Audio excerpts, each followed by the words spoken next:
was once hired to be an accountant assistant / front desk receptionist. Right as I started the job, one of the girls who worked there in a separate position of accounting, like it was its whole other category, had just left. So that position was vacant and needing to be filled with the workload completed. So as I was being trained all the day-to-day operations of my current role's expectations, I was also being trained on what that job needed to do as well. So I was doing the front desk receptionist and also picking up the pieces with my accountant boss of the empty role. Something peculiar that I kept noticing was as time was going by, as I was learning everything, I would be approached by different owners, right? And they would just say, "Hey, how's it going? Are you being treated okay by so-and-so?" Which was my boss. And I was like, "Yeah, I have absolutely no problems with my female boss." And then they were like, "Okay, just making sure, like you haven't felt like you haven't felt like you're having issues at all?" I said, no, not at all. I would also follow up with, I've worked with many females, and usually I understand exactly the kind of communication styles that they are using to communicate with me. She's very direct but very sweet. She notices things. She gave me a gift of chai tea with a note that said, "I appreciate everything you're doing," because she heard me say, "I like vanilla chai tea" once. And I said, those things matter. And I also followed up with, sometimes people take things the wrong way from females when they're not used to direct conversation. But I am very direct as well, and so I understand how she's communicating, and I have had no problems with her, right? I was approached a couple of different times, asked about how I'm liking everything, if I'm being treated well. Come to find out, they kept asking me because the girl who had recently left when I started was upset with her treatment regarding her coworker, right? I, though, was not having any issues. There was no problems with me. It really takes a lot for me to have a problem with somebody. So as time goes on, we're filling both of these roles, and then suddenly I show up one day. I'm officially, they're doing a checklist of making sure I'm trained on all these things, and then once I've learned most of the things, they ended up firing my boss, which honestly kind of made me feel sad, because I was like, that's crazy, because they literally must have hired me, trained me just to fire her out of the blue, you know? So I'm a pattern recognition girl. I will recognize patterns miles away. I will know things before they happen, and I will know what someone's going to do before they make the move. I clocked this. I noticed it. Time goes on, we're trying to fill the position that was missing when I first started. Now we have another position missing, and there is another head accountant that is now in charge of me. He's a male. He didn't really like me from the get-go. He's kind of an awkward cookie, but it's all right. You know, we'll do our best and just chip away at things. The problem was my male superior did not know anything. So I was currently the front desk receptionist as well as the main accountant, not just the assistant anymore, and also filling all of the job expectations of the role that was missing. We tried hiring somebody to fill that role. They only lasted a couple of days, and I was trying to train them how to do their job. What I was told is that person knew how to do the job because they'd done it before, but it turns out they didn't already know that job's expectations and roles, even though they had more experience than I did. And so they ended up only working 2 days before they left and quit, which was kind of cuckoo bananas to me, to be honest. And it revealed to me that honestly, this should be a good example for the company, that it doesn't matter how much experience somebody has doing a specific role, because you hired this person over me for experience, and they lasted 2 days because they actually didn't know how to do that role. And I over here have learned everything from scratch, and I'm fast at it. And honestly, sometimes experience does not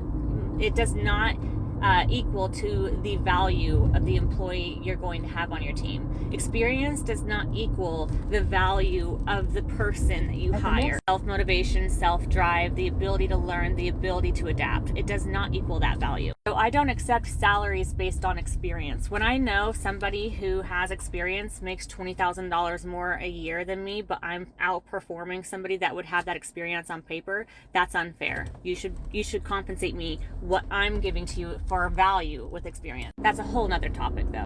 So after that girl is gone, I'm giving all of these suggestions. I've already implemented and made new systems to make the organization of that role easier. I've already made templates that are easy to be able to give to anybody to input the information needed for that role.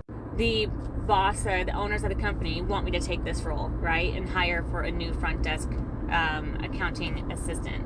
And so I go ahead and accept the role, and it has a lot to do on its own. We hire a accounting assistant, which was my role, sitting at the front desk, and I train her everything.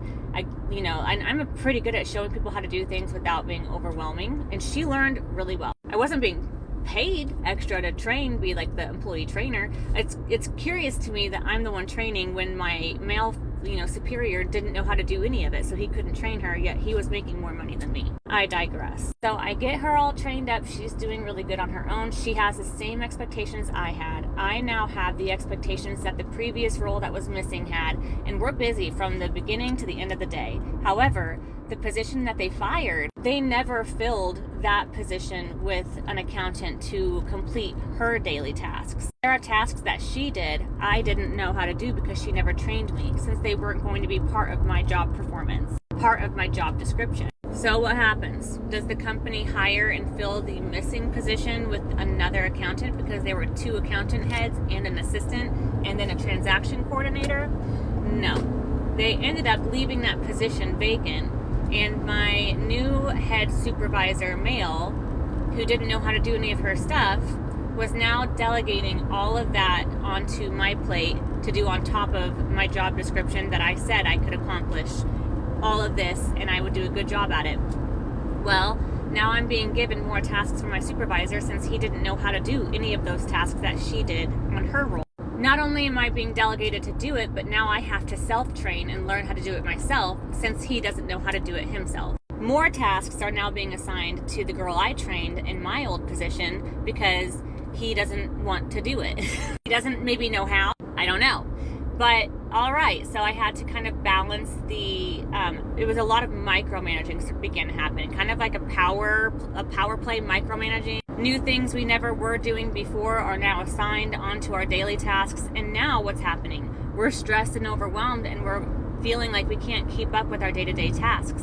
Why? Because you fired and let go of a position and you never rehired and refilled that position. Instead, you delegated all of those same roles and expectations onto your existing employees without giving them a raise to compensate for the time that it takes to accomplish those things, without valuing them anymore for doing extra roles that are outside of their job description, and also now using that against them when they're struggling keeping up with their daily tasks. So your employees begin to overgive to the company, and the company begins to undervalue that employee. Do you see how that doesn't work? Position that I was once given because I was rising, I was doing a really good job coming up with my own ideas on how to make things more efficient, succeeding at my tasks, accomplishing them on time, was now a position that was given more tasks on me, almost as if a setup to try to make it look like I'm now not able to complete the work I was given. Which, how could I if I'm doing the work of 2 positions with 1 employee? This is a thing that corporate offices often do. My male supervisor and his wife were looking me up on my Facebook. They didn't know, but I can see people's viewing my Facebook. I had to block both of them. My male supervisor did not like me. From the get-go, he thought I was underqualified, even though he was assigning tasks he didn't know for me to accomplish and figure out on my own. And then they hired another employee at an astronomical rate per day, and she was supposed to teach us how to do certain things on the system, and she never taught me a single thing, but instead began just talking about things we're already doing, and never taught me how to do the missing pieces of the formulas we needed in the accounting position I worked, which I immediately understood was a way for her to keep a position, keep that money flow in without actually accomplishing the task, because to come to find out, she didn't even know how to do what we needed her to teach us how to do, which obviously put me on the list to get fired for her, because I was kind of calling things out like, can you just teach me how to do what you were hired to teach me how to do? Long story short, I went on a week vacation. I came back to find out that they have another girl starting in 1 month, a very similar job title to mine. I already knew that they were going to fire me because I have pattern recognition. Sure enough, my intuition was right. I set up a meeting to discuss my job performance, and I was let go. We're not working hard. So just a reminder to not overgive to companies who will overload you but undervalue you, and consider your work ethic to be poor when they do so.